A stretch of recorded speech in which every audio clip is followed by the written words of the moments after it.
Hello, and welcome back. How much are y'all missing F1 right now? Because I know we are. Today, we will cover the women in F1, from their roles and representation to team personnel, while also briefly exploring the rise of women's involvement and what the future holds for female participation in motorsports. On today's episode, we have Ito, Amy, and myself, Hannah, with our lovely Chelsea behind the scenes. Now, I'm going to go ahead and pass it on over to Amy, talk about some of our F1 TV phenomenons. So, if you have listened to a PGP episode for any semblance of time, we have been doing this for quite a while now, which is crazy to think about. You have absolutely heard at least one of us, if not all of us, yap about the insanely talented women on the F1 TV team. And those are our lovely F1 TV queens, Laura Winter and Ruth Buscombe-Divey. I'm going to start in with Laura because I had so much fun doing a deep dive on her. I found out a bit of a fun fact that I honestly really didn't realize until I started looking into Laura, and that is the fact that she's only 4 years older than me. She's 35 years old, which is kind of crazy to think about. I honestly thought she was a little bit older than me. I knew she was going to be older, but I didn't think we were that close in age. It's just a fun little fact. Laura went to Loughborough University, where she obtained a bachelor's degree in English in 2010. And over her career, she's covered a variety of different sports, from F1 to Extreme E and Rallycross, rugby, tennis, cycling. She actually did the Tour de France in 2021.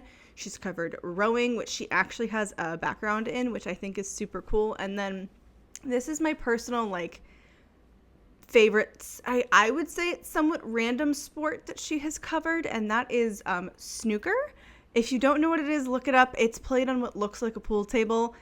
I just thought that was such an odd thing for her to cover, but I loved that. Most recently, she has done Olympic coverage, covering the swimming events in Paris this last Olympics.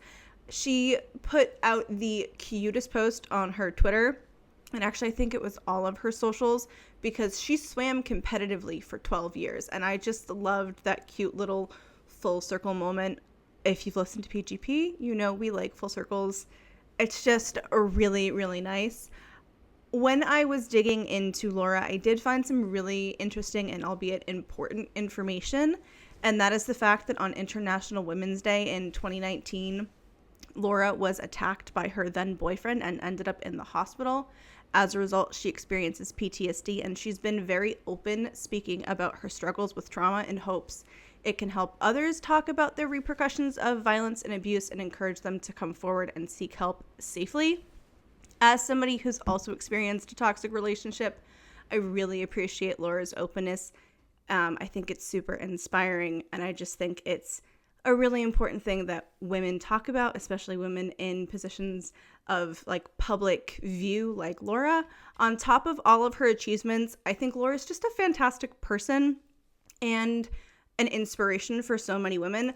I also do have to point out that Laura Winter has an absolute killer style, and I've most recently found myself trying to kind of channel her a little bit more with some of my fashion choices.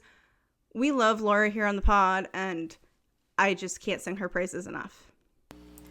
I first want to start off by saying I love Laura Winters, and it took everything in me to let Amy finish talking before saying anything, but I just have to say, I remember meeting Laura for the first time in 2023 in Austin, Texas, with actually some of the PGP girls, and this woman is the absolute sweetest, most welcoming person ever. I remember asking her how she got to where she is with Chelsea and navigating the sport, and she answered every question, even introduced us to some of the people with her. And after that day, I think I actually fell in love with the sport just a bit more, because it's not normal that when you meet people in sports, especially when they're very iconic, very well known, that they're very wholesome and welcoming and inviting. And to that, I was just like, okay, I'm here to stay. Now, while I could talk about Laura until I'm quite literally blue in the face, I do have to talk about someone that I've always had a very soft spot for, and that is Ruth Buscombe, more recently Ruth Buscombe-Divey. Ruth, like Laura, is also 35 years old. She is a first-class honors graduate of the University of Cambridge's engineering department.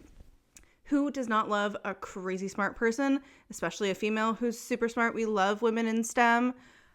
I just think Ruth is so talented. She began working in F1 with Scuderia Ferrari at their headquarters in 2012 as a race strategist. In 2015, she moved on to Haas to become the team's strategy engineer. She then left Haas in June of 2016. 3 months later, she started working with Sauber, helping the team finish ahead of rivals Manor Racing in the 2016 Constructors' Championship. She joined the F1 TV team lineup mid-2024 season from her role as strategy engineer at the Stake F1 team kick Sauber. Their name is forever mouthful. Sauber, please just give me something easier to say. We love you guys, but I need something shorter, for the love of God. Ruth also, fun fact, is an ambassador for Susie Wolf's nonprofit, Dare to Be Different, which I just think is fun. We love seeing little connecting threads within F1.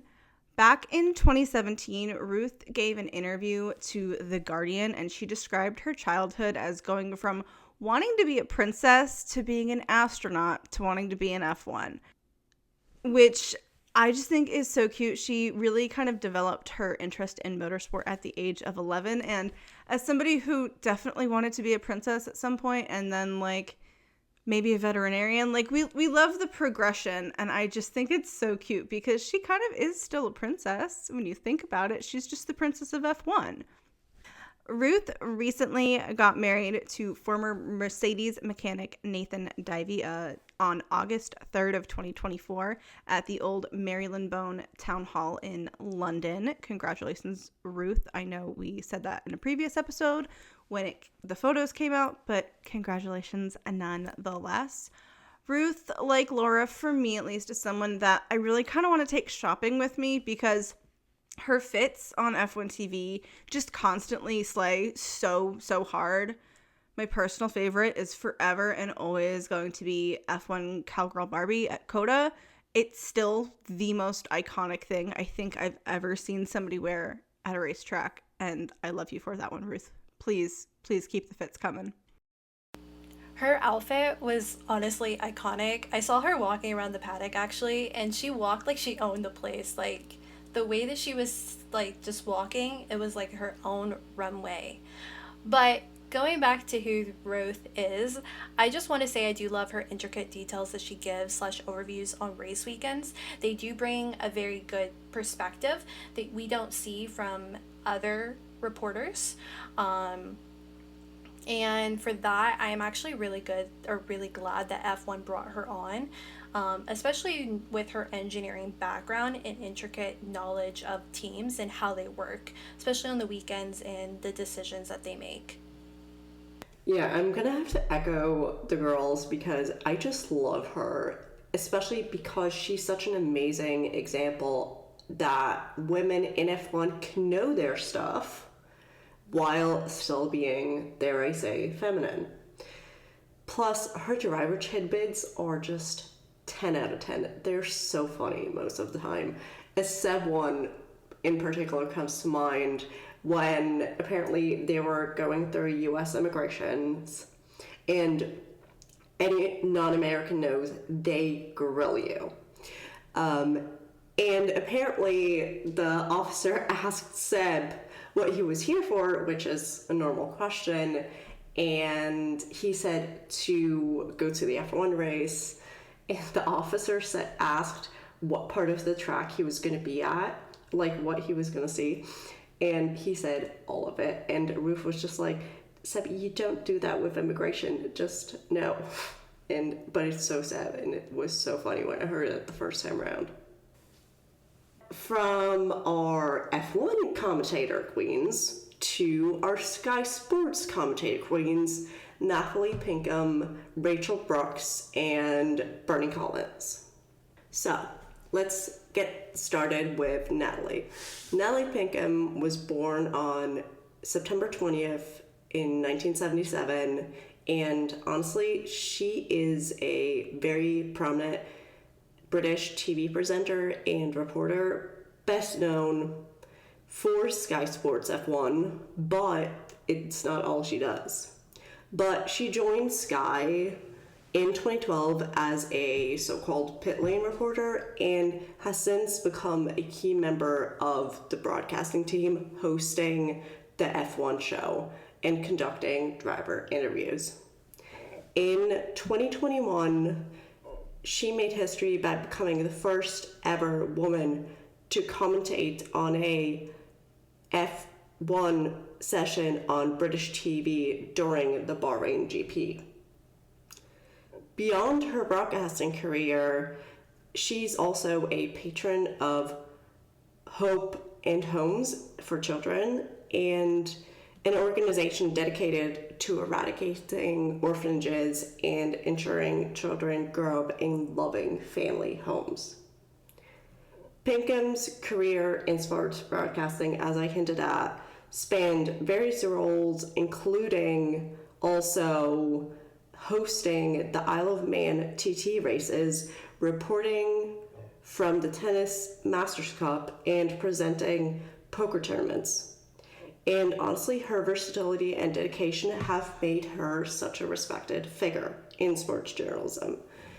And in a recent interview, she actually reflected on her 13 years in Formula One, in particular, discussing the evolving role of women in the sport and the positive changes she has witnessed, including the increase of female engineers, which we'll talk about later, in mechanics. I just have one quick note. I do love Natalie's banter with some of the drivers, especially in her interviews. The specific one that comes to mind is the one with Danny Rick, I believe back in Monaco in 2018, if I remember correctly, where he pushed her into a pool after having a interview with her, and that was honestly hilarious and iconic, and I wish sometimes we saw her a little bit more around the paddock. I think she's taken a little bit more of a step back, but when she was very predominant at F1, she was a person I did enjoy watching and seeing. Totally agree. But let's move on to Rachel Brookes, who was born on August 21st in 74, also a British person. She began her broadcasting career actually at Kiss FM and subsequently worked at Rock FM and Power FM before moving to Talk Sport. Her journey with Sky Sports commenced after a 18-month stint at Sedanta, I probably butchered that, and a period at IMG. At Sky, Brookes has taken on various roles again, including covering things like cricket and Formula One. In her capacity, she is a very familiar face around the paddock, conducting interviews with drivers and teammates and providing in-depth analysis and reports through the F1 season. But she also co-hosts programs like the F1 show or the F1 report, contributing significantly to the network's coverage. And on a, dare I say, sadder note somewhat, in September 2024, during Baku, Brookes actually experienced a medical emergency and initially actually attributed her discomfort to food poisoning, but she was later diagnosed with appendicitis and underwent emergency surgery. What is it with everyone with 2024 and everyone having appendix problems? Brookes expressed gratitude towards her colleagues at Sky F1 after the incident, as well as the medical staff at Liv Bona Dea Hospital for their support and care during her recovery. And honestly, if you want to know more about her, check out her socials, because she's very engaging with fans and oftentimes shares insights from behind the scenes of F1. And let's round out our trio at Sky with Bernie Collins, or rather Bernadette, aka Bernie Collins. Born in 1985, 1986, I couldn't actually pin it down, in Marsbridge County in Northern Ireland. She's a prominent figure in F1 again, especially known for her strategies and analyses. She actually earned a degree in mechanical engineering from Queen's University in Belfast in 2009, when her involvement in the Formula Student program sparked her interest in motorsport. And for those of you who don't know, Formula Student is like a university program within the UK that aims to get young people into F1 on like an engineering side and stuff like that.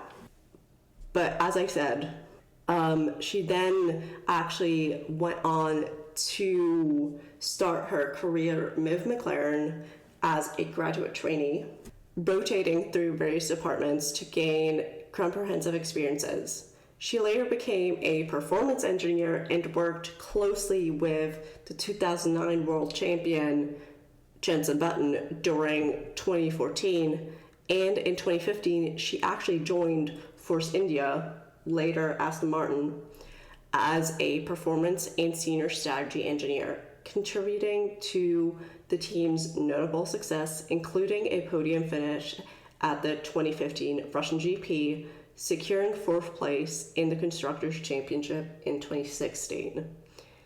In 2023, she transitioned to Sky as a strategy analyst, and her role basically involves providing in-depth analysis of race strategies during broadcast, offering viewers unique insights into team decisions and the processes that go into these decisions, very similar to actually what Ruth is doing. And throughout her career, she has been recognized for her contributions to engineering and motorsport, and she was actually named an ambassador for the UK's Make It in Great Britain campaign in 2012, and was featured on Forbes' 2016 30 Under 30 for manufacturing and industry in Europe. I will say I really do like Bernie's input. I think her commentary is really, really interesting and really poignant and important. I just, as I've said before, and I know we've all said this a million times on this podcast, we love women in STEM. They're iconic. It's just, we love women in STEM. That's all I have to say. Now, I want to kind of dive into some of our ladies that work with our teams directly. Specifically, our lovely Hanna Schmidt and Laura Mueller. Now, I'm going to go ahead and just dive on into Hanna Schmidt, and I apologize in advance. I do love this woman. Her accomplishments are amazing. So I did ramble a little bit as I was reading about her.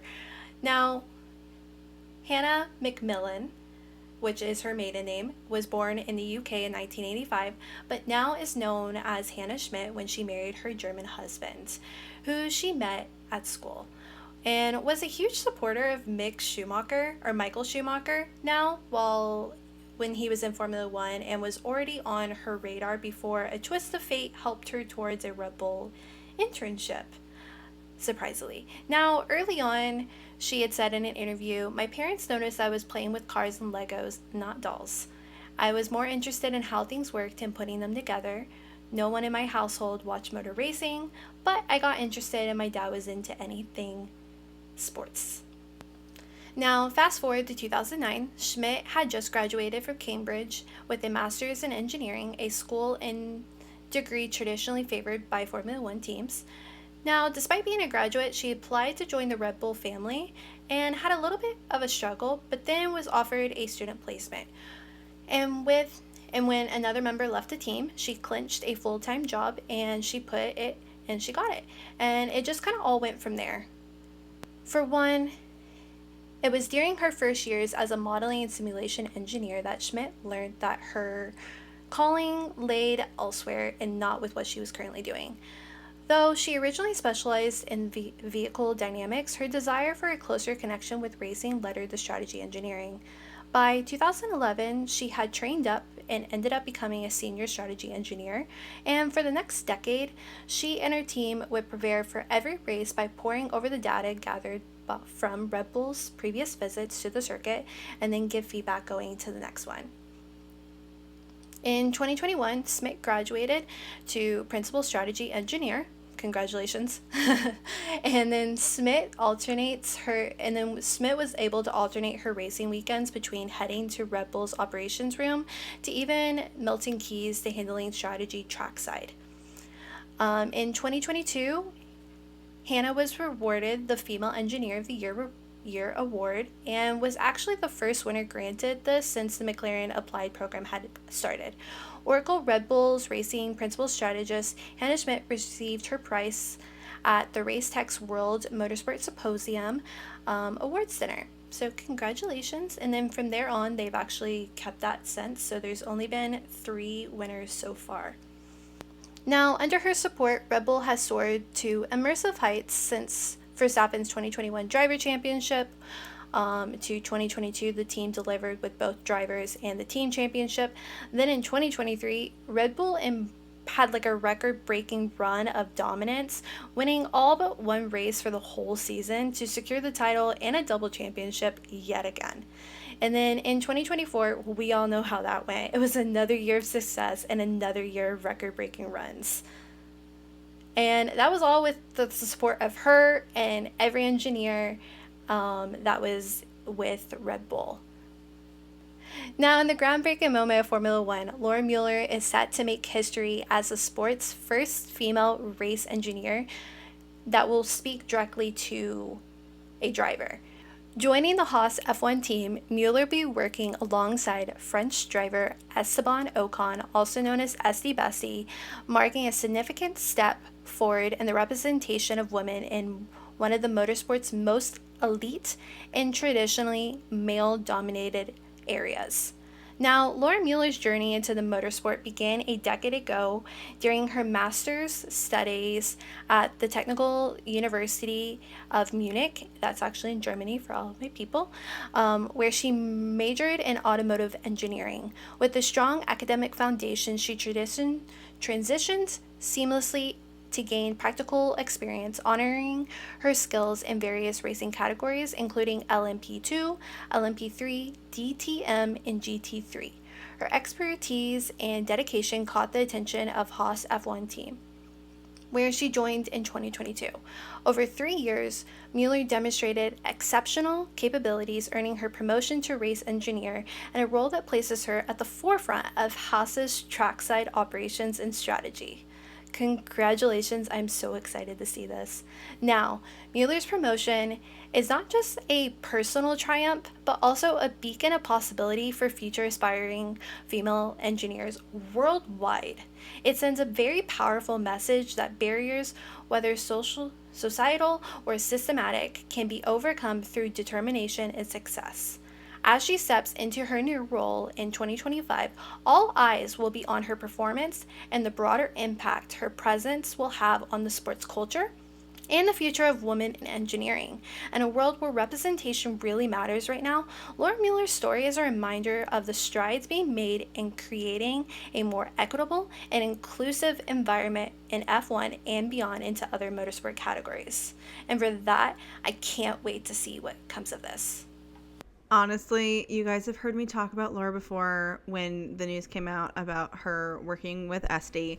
And honestly, in a world where most women that work in F1 are assumed to work in either social media, HR, hospitality, whatever, be a Laura Mueller. Make your space. It's yours to take it. I really cannot wait to see how the season goes for Laura. I, for one, am going to be cheering her on so loudly. Now, there is one other F1 queen that I feel like we really need to talk about really quickly, and that is Claire Cottingham. Claire is actually somebody who follows us on Threads. Hi, Claire. We love you greatly. You are so iconic and an inspiration to so many people. Claire started her career as a sports reporter at the BBC and has since progressed into roles like Formula One pit lane reporter for Channel 4 and BBC Radio 5 Live, as well as reporting and commentating on ITV's coverage of the British Touring Car Championship. She was also the lead commentator on the inaugural W Series Championship. You have heard us talk about the W Series before. I honestly didn't realize that was Claire doing the commentary until digging into her. When she's not on track, Claire has worked for the Olympic Broadcast Committee in Tokyo, the Paralympic Games, and working on the Olympics for Eurosport. She recently just announced that she will be the pit lane reporter for F1 sim racing alongside Tom Deacon, who's going to be the presenter, and then the commentary team will be Matt Gallagher from P1 with Matt and Tommy, Alex Jakes, who everybody knows and loves from F1 TV, and then their expert is going to be Marcel Kiefer, who is a sim racer or a former sim racer. I'm not sure if he is currently still doing sim racing, but I'm super excited for that new opportunity for Claire. Now, we're going to kind of change avenues, talk about some of our honorable mentions, and one that I wanted to bring up was just going to be Jenny Go. Now, she recently released a book called How to Read F1. So, to be honest with you, I'm not far into the book, but I will say prior to buying the book, I read an article on goodwoods.com about this book was a labor of love for her to write. And after revealing in January of 2023 that she had suffered a major stroke, the process of writing this book kind of aided her to her recovery on her way back to Formula One's paddock full-time for the 2024 season. This book makes the most of her broadcasting experience as a handy guide which clearly explains everything you need to know about the sport. Now, essentially, How to Read F1 is a big glossary with its easily digestible A to Z format covering everything from drivers and other influential figures to even technical terms and anything else you might encounter during a Grand Prix weekend or any of the conversations that happen around F1, but also has pictures and kind of breaks down some of the items to help you understand what you're looking at, but also making you enjoy what you're reading and keeping you entertained versus just looking like you're reading a dictionary. So highly suggest buying the book and reading it. I have actually already ordered my copy. It's on its way to my house as we speak. I also am really excited to see her in the upcoming season of Drive to Survive. If you recognize her name, that's probably where you recognize her from. She's one of the experts that they always feature. I think she's the lead interviewer for DTS normally. I'm just super excited to see her. Now, we do want to talk about some of the content creators that we love in the F1 space, and there is a lot of amazing and talented content creators in F1. These are just a few of our favorites and a few of our favorite women specifically. We have to kick it off with the icon, the queen, the moment that is She Loves Vrooms, aka She Loves F1, also known as Michaela. We all love Michaela. If you are in the F1 girly world and you don't follow Michaela, what are you doing? Please go follow her. We love her. She's an inspiration for so many of us. She's actually kind of a driving force as to why we went, screw it, we're doing this podcast. So thank you, Michaela, for the motivation for us to get up and get this going, because it's been a really fun journey. We honestly could sing Michaela's praises till the cows come home. And Michaela, if you're listening, we love you and we appreciate you so very much. As Amy mentioned, when I think of women in motorsports and content creators, she loved F1, she loves rooms, is very predominant in that field. I do believe that she is one of the first that kind of broke the barriers of women in motorsports and the content creating field, and allowed us to all have this safe space while also being truly ourselves instead of just being these technical experts that everybody thinks that we have to be in order to love Formula One and love the sport. And through the last few years, we've also seen who she is as a person and go through her struggles and be there with her, and also see her as she loves other sports other than Formula One and opens other women who love motorsports to also enjoy other sports and have that safe space. So when I think of she loves rooms or she loves F1, I think she's also just sums up amazing. I adore her. Like Amy mentioned, she is one of the reasons why we are kind of here where we are today. I think we've had communications with her in the past when we first were getting started, asking her questions just to even see where do we go and how do we find our niche and everything. And the fact that she's just so friendly and honest and humble and herself is just amazing. And so when I think of content creators that I love, she loves rooms, she loves F1 is the top of the list. Definitely. I mean, honestly, with her and with all the female content creators, they just make it so we feel safe. Like, as Hanna said, we don't have to, like, these women show you that you don't have to be a technical expert. You don't have to have Seb Vettel, Grill to Grid level championship knowledge to enjoy the sport. And you can also be someone that might be into the technical aspects but still have other interests such as clothes or something else. And She Loves F1 really drove home that point for me when I first got into F1 on social media. Now, there's one person I really have to briefly talk about, and that is a personal bestie. It's Caroline's Corner, F1 Caroline. Bestie, if you're listening, I love you. I appreciate you. She's just a little ray of sunshine in the motorsport content creation world, and I love her. Her F1 drivers do ballet. Like, she's a genius. I love the way her mind works. But she just, like, brings everybody so much joy. She has the sweetest little family. She's just an amazing human. I feel like her DMs are always open to people. She's just one of the sweetest people that I was able to become friends with, and I adore her oh so very much. I do really enjoy the skits that she posts, and I also really do like that she kind of makes it fun, lighthearted. It's not necessarily where you see some of them where they like degrade some of the drivers or any of that. Like, she makes it fun and interactive, and the fact that she has literally uniforms and like merch from every team and like changes the look of it where it's like this is me for different drivers is hilarious and fun.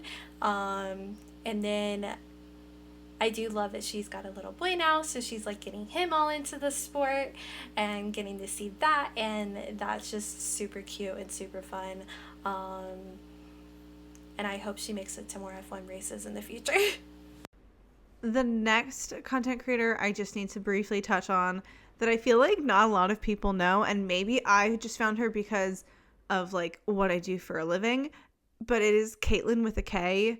Motorsport Kate. I love Kate. She works in marketing for Fan Amp.